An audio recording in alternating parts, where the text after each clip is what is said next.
Hey guys, it's spooky season, which means it's time for a Halloween video.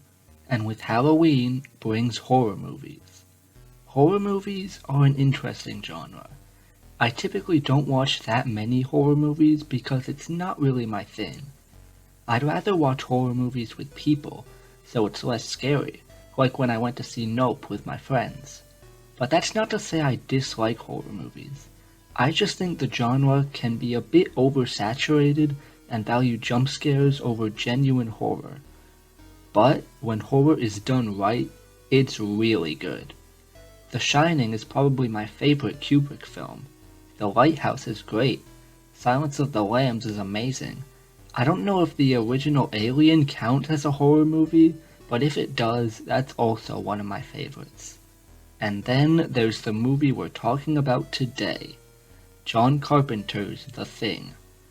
Carpenter is an all-time great horror director. He's done The Thing, he did the first Halloween movie. I probably haven't seen as much of his work as I should have, but I know he's great. The Thing is a whodunit story, where at an American science base in Antarctica, a monster infiltrates the base and can take the form of any living thing. It's like a parasite, and the crew has to figure out who's infected and who's a human before they all die and the parasite can infiltrate the rest of society. It's basically Among Us, but actually good. Okay, that's a joke, I actually do like Among Us. But enough of the intro, let's talk about this masterpiece of a film.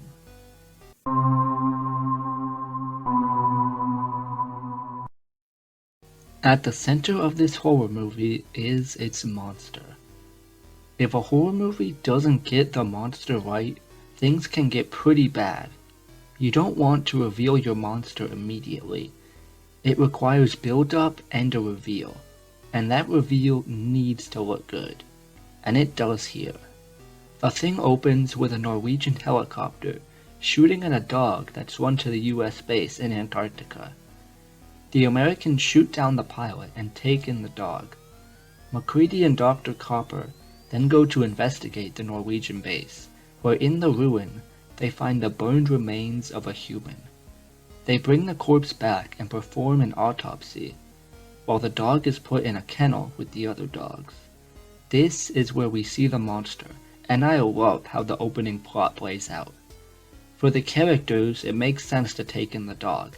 It's a dog, look at it. And for the audience, you're not gonna suspect anything, because look at how cute the dog is.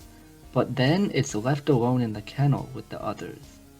The dog lies down and stares straight ahead at the wall. The lights are turned out. There's a moment of silence before they growl and bark at the imposter. It shakes, and its mouth splits open to red. Red tendrils come out of its back. There's a whirring sound among the dogs barking and jumping to the fence. Spider legs sprout out. The dogs howl and whine, trying to rip the fence open. Any resemblance of a dog is gone as the Thing spits fluid at the other dogs. The humans notice and come armed with weapons. A flashlight is shined on the Thing, and we see its demonic, dog-like face as it cries out. The humans watch in horror. Arms with claws come out from its skin as it tries to escape. Child steps up to burn it. He hesitates, but does it. This scene is horror at its finest. The way dogs are used is just something I loved. People like dogs, so they're surprised to see one revealed to be harboring the Thing. And then the fearful barks and cries from the other dogs. One dog trying to tear through the fence. Dogs are killed, dogs are shot. Not only is it scary through its look, sound design, and directing, it's scary because people like dogs and don't want to see them killed. But back to the monster. The sound design in this movie is great. The high-pitched whirring the monster makes, the noises when new limbs sprout out, and the look. This is all practical effects. You know for a fact that if this was made today, it would be ugly CGI, but this is much more charming and scary. John Carpenter's The Thing is loosely based on The Thing from Another World, But in that, the thing was more like Frankenstein. Carpenter didn't want that, so he based his monster off a novella, Who Goes There, by John W. Campbell. This creature is like a bunch of creatures all melded together. It has a dog head, spider legs. They used mayo, jam, foam latex, KY jelly, all practical effects to make this monster. With Carpenter's vision and the artist who worked on it, the thing looks and feels like an excellent horror movie monster.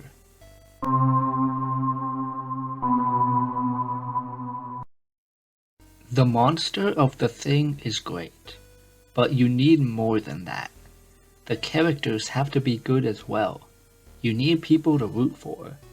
And in this movie, the characters are as follows: MacReady, Childs, Blair, Knowles, Palmer, Copper, Norris, Bennings, Clark, Gary, Fuchs, and Windows.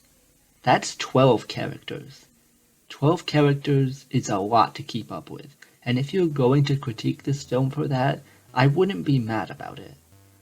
But the way these characters all interact is so fascinating to watch, not knowing who to trust, not knowing who's the sus imposter as they're all killed off one by one. It really does remind me of Alien, which was released just 3 years before. Large cast of characters confided in a location where a monster is killing them. And while the thing doesn't have a Ripley, it certainly does have some excellent scenes with its characters. Blair performs an autopsy on the thing, and they learn that it can perfectly imitate other organisms, and Blair gets paranoid. This leads to him killing the surviving dogs and going crazy, so everyone locks him in a tool shed. This paranoia continues to spread throughout our characters, just like the thing spreads throughout them. They all try to remain level-headed and rational, but at the same time are constantly on edge. And with the thing taking more and more of them, they find themselves in worse and worse situations. There are situations that cause the characters to turn on each other. In one scene, Copper suggests using the blood they keep in storage to compare to everyone's blood and find out who's infected, but the blood stores are destroyed. But the characters also learn things. They learn fire can kill the thing, and the burning of infected things with the flamethrower is something we see multiple times throughout the film. Speaking of which, let's talk about some of those deaths.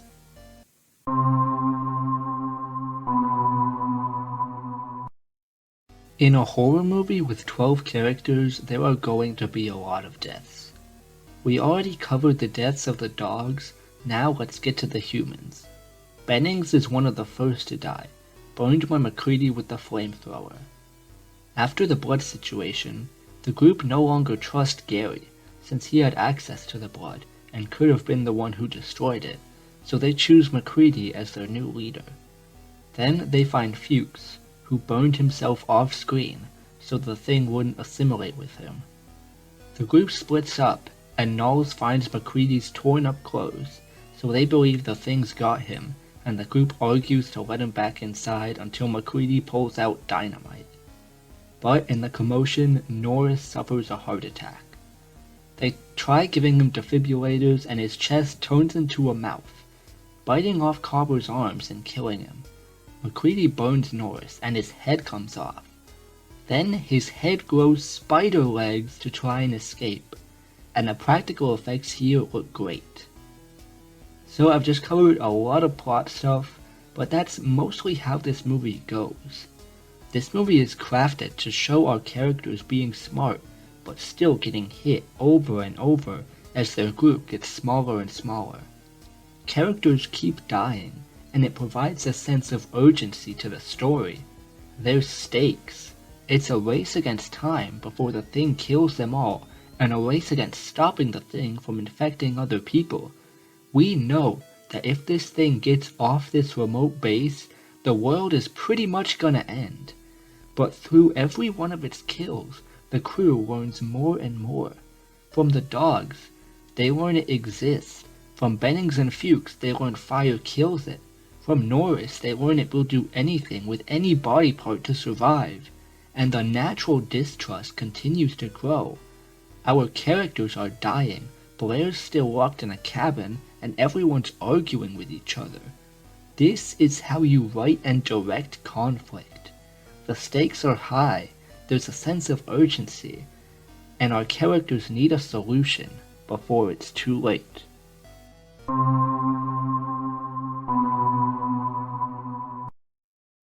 Now that the characters know the thing takes over all body parts, MacReady devises a test. They take everyone's blood and touch it with a heated wire. If the blood reacts, that person is infected. But he also has to tie everyone up except for himself. The guys reasonably protest, and Clark charges at MacReady. In the commotion, MacReady shoots him, but when they test Clark's blood, they realize he's human, which makes MacReady a murderer. Scenes like this, whether it's subtle or not, constantly sow distrust and tension. Tension from the parasite among them, and tension from the characters not knowing who to trust. In this scene, there is barely any music, just a great sound design and the characters being snippy in their dialogue. There's tension every time the wire is pressed into the blood as you wait for the reaction. But the genius of this scene is that when the blood finally reacts, it's still sudden. When MacReady goes through most of the crew, there's a moment of suspense where you wait for something to happen. Then, with Palmer's blood, he just puts the wire in casually and it reacts. The blood drops to the floor and the droplets all scurry away. The men who are tied up start screaming. MacReady's flamethrower isn't working. Palmer's face contorts into a bloody mess, and his body shoots up to the ceiling. Windows goes to blast him, but hesitates with fear. Palmer's distorted head splits open from the top into a mouth, and he eats Windows' head. MacReady finally gets his flamethrower to work, but the thing stands in the flame and walks towards him. It breaks through the wall and lays down in the snow, where MacReady throws his dynamite to blow it up. Back inside, MacReady burns Windows as well. The surviving members are MacReady, Childs, Knowles, and Gary, who'd rather not spend the rest of this winter tied to this couch. Another excellent scene, but there's one more person's blood to test. When they make it to the shed Blair's tied up in, they find he's already been infected and dug into the ground. The thing then takes the power generator for the entire base. It wants to wait in the cold for more victims to come. So the men realize they have to blow up the base. They know they'll die, but they'll take the thing with them and prevent anyone else from being infected. The men all split up, and Gary is planting an explosive when Blair appears behind him in one of the only jump scares in the movie, where he gets Gary, putting his hand in his mouth and stretching his face. MacReady is alone. The ground rumbles in waves and the thing emerges, now a gigantic monster of everything we've seen fused together. Tentacles, a head that's half Blair, half a giant mouth, a dog coming out from its midsection, and this is all still practical effects. But MacReady, with a badass line of dialogue, sends the thing sky high, blowing it up. With the base up in flames, we get our final scene. The last two men, MacReady and Childs. Neither of them will last much longer. They wait it out, the haunting score playing, as the two men accept their fate. I love this ending. Instead of ending on a last-minute twist, it's a moment between two characters. Is one of them infected by the thing? We don't know. Whether it be through paranoia, comfort, or both, MacReady and Childs waited out in the fire and snow, drinking and accepting their deaths. The score plays, and the screen fades.